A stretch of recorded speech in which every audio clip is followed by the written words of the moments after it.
Winter, 2020. I got divorced. And lost my job. I met him on a social app. I thought I had hit rock bottom. I thought he was the one who'd pull me back up. But later I realized he was just passing through. My name is Howell. Winter, 2020. I had just gotten divorced. The reason for the divorce sounds almost ridiculous. My ex-husband, who seemed so honest, took the dowry money from my parents and the savings we worked so hard for, and used it all to cover his family's debts. When I found out, he was still unapologetic. We're family, why split things so clearly? He got custody of the child. His family feared I'd keep bothering them, so they moved overnight and changed their numbers. My parents live in the South. On the phone, they either sighed or told me to find someone new. I was alone in Shenyang. In a small apartment with 800 yuan monthly rent. No job, no home. Nothing left. During that time, I stayed in bed all day with the curtains closed. Even breathing felt exhausting. When friends called, hearing how weak I sounded made them anxious. You can't keep lying there like this. Download a dating app. At least you'll have someone to talk to. I thought they were right. At this point, what else could I possibly lose? That's when I came across him. His name was Dale. His profile picture was a cat. His profile was simple. He didn't talk much, but sometimes he'd drop a dry joke. That made me smile at my screen. After a week of chatting, he said, "Let's meet." I stared at that message and replied, "Okay." The day we first met, the wind was strong. It cut across my face like tiny blades. I was wrapped in a khaki down jacket. From afar, I saw him waiting by the roadside. He was taller than in his photos, wearing black framed glasses. His eyes behind the lenses were bright. I was shivering from the cold, and for some reason, I held my hand out to him. "It's freezing, can I borrow some warmth?" He paused for a second, then immediately understood. He wrapped my hand in his. His hands were warm. So warm it reached my heart instantly. During dinner, he suddenly said the drinks here were good, and asked if I wanted to try. I usually blush easily when I drink, but that day, I nodded without thinking. After a few drinks, I felt lightheaded. Even the way I looked at him felt filtered. After dinner, he walked me home. At my building, he adjusted my jacket collar. "It's windy, don't catch a cold." Then he didn't touch me again. He turned and left. I stood in the hallway watching his back, and suddenly thought of Zixia from A Chinese Odyssey. She once said whoever could draw her sword would be the one she loved. Back then, I had just divorced. I had been hurt badly. But deep down, I was still like her. Still fantasizing that someone would arrive on a colorful cloud to save me. That night, lying in bed, I wondered,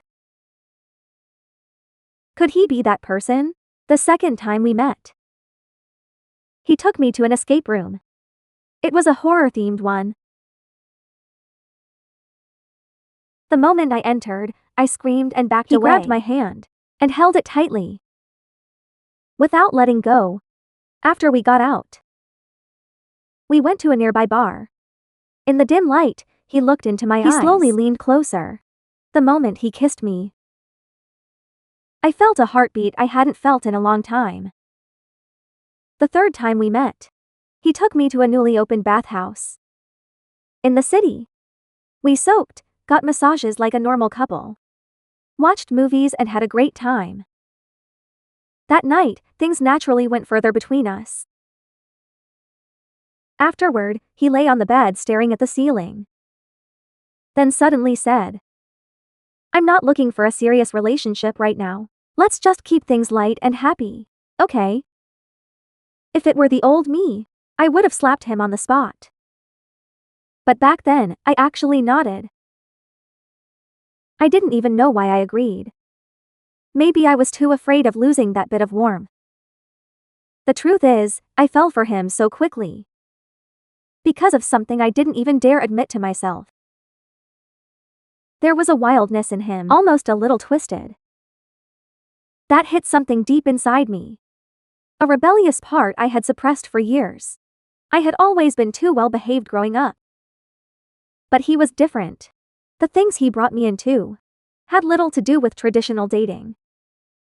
So many of my firsts happened in those intense and secretive moments. And I gave them to him without even realizing. During that time, I was addicted to him. No other man could catch my eye. Even when friends introduced me to decent guys, I couldn't be bothered to talk. I'd brush them off and find an excuse to leave. My mind and my heart were filled with him. Soon it was the new year. Something suddenly happened in his family. His voice on the phone was hoarse and exhausted. Like he hadn't slept for days. I felt so bad I couldn't sleep all night. On New Year's Eve, my family was having reunion dinner. When he suddenly called, his voice sounded drunk. "Howell, I want to see you." My parents frowned beside me. But I felt like I was under a spell. I put down my chopsticks and ran out. I had lost my mind. I took a cab to the bar he mentioned.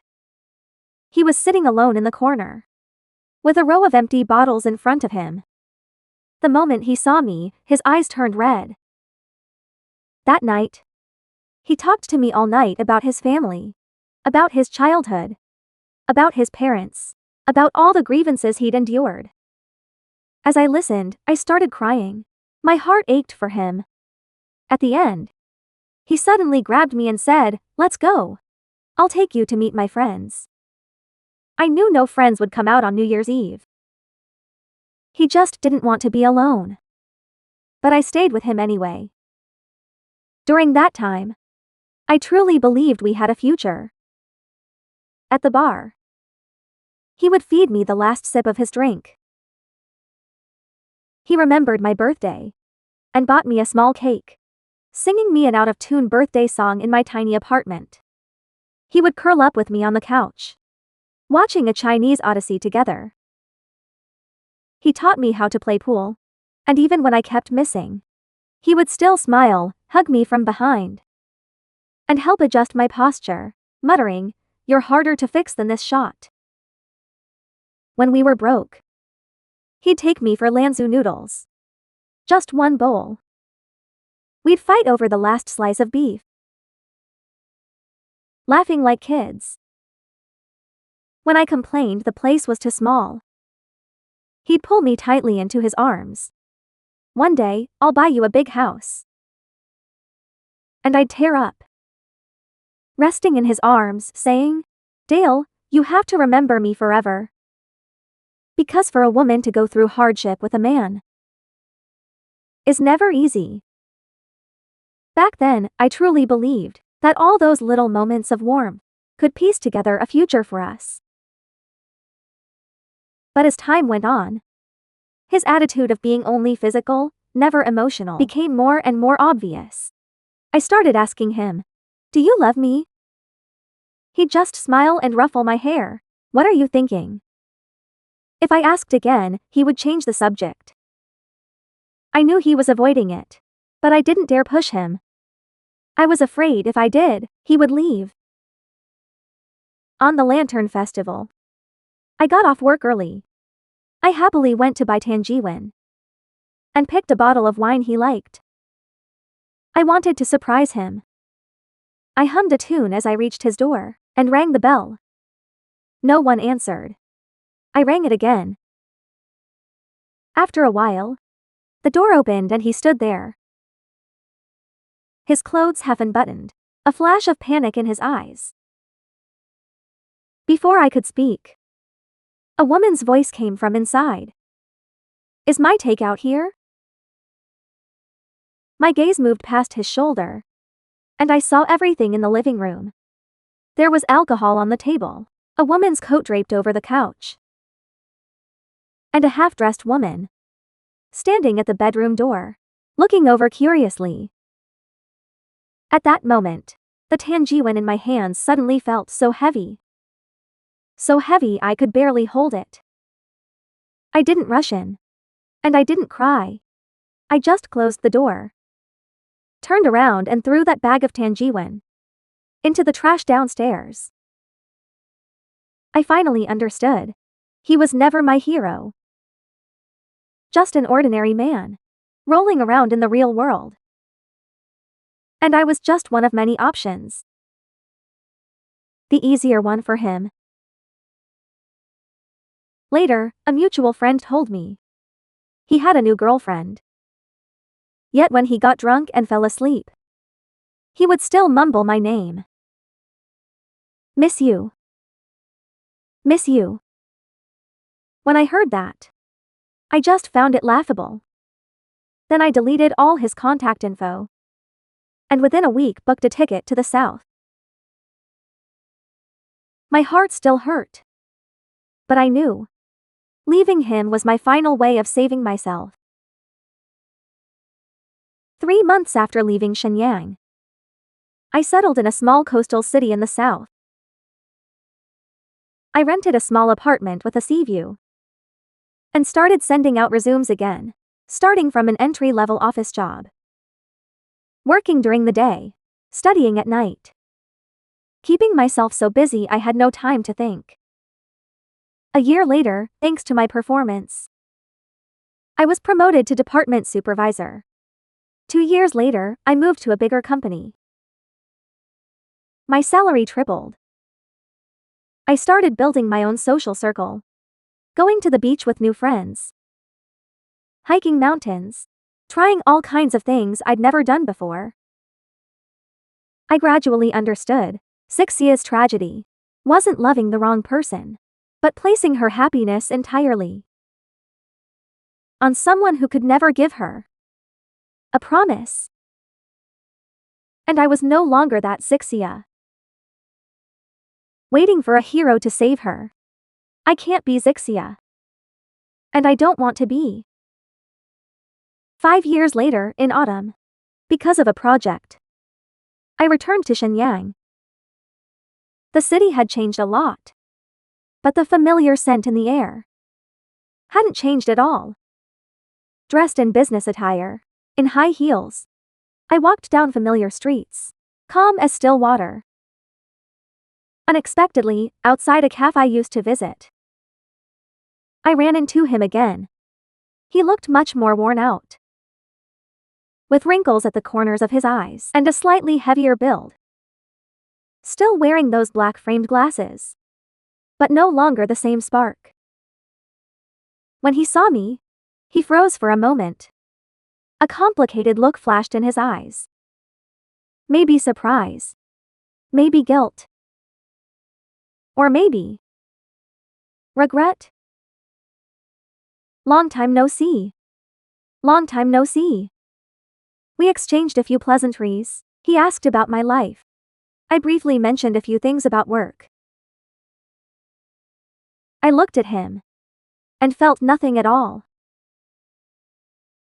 All that past heartbreak and entanglement now felt like something from a past life. I finally did it. I'm no longer the Howla who cried and laughed for him. I am myself, a woman living well and successful in her career.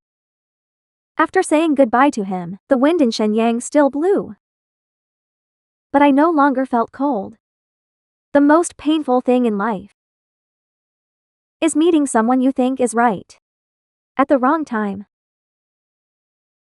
Luckily, I stopped my losses in time. All those nights I endured alone, the tears I shed, the love that was betrayed, are all in the past. The one who can pull you up was never someone passing by, it's yourself.